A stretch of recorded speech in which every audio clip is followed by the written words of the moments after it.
Have you ever wondered why every newborn enters the world with a cry? Is it merely a biological reflex, or is there a deeper spiritual significance behind this first wail? In Islamic tradition, the first cry of a baby holds profound meaning, as explained by Prophet Muhammad, peace be upon him. According to a hadith narrated by Abu Hurairah, the Prophet, peace be upon him, said, "There is none born among the offspring of Adam, but Satan touches it.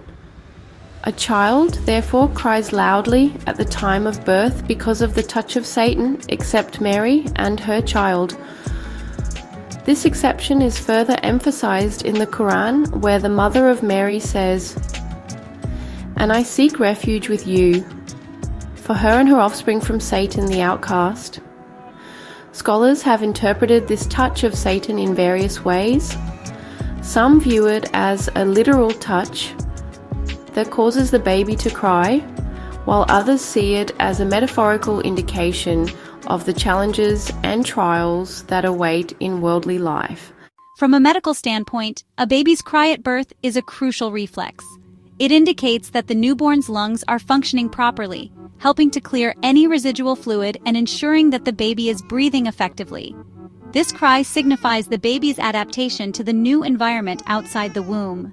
Thus, the first cry serves both a physical purpose and, in Islamic belief, signifies the beginning of a spiritual journey filled with tests and growth. Understanding the multifaceted reasons behind a baby's first cry enriches our appreciation of life's beginnings. It's a reminder of the intricate interplay between the physical and the spiritual realms.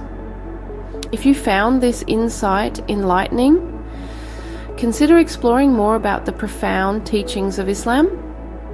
Subscribe to our channel, share this video with others, and join us in uncovering the wisdom that guides millions around the world.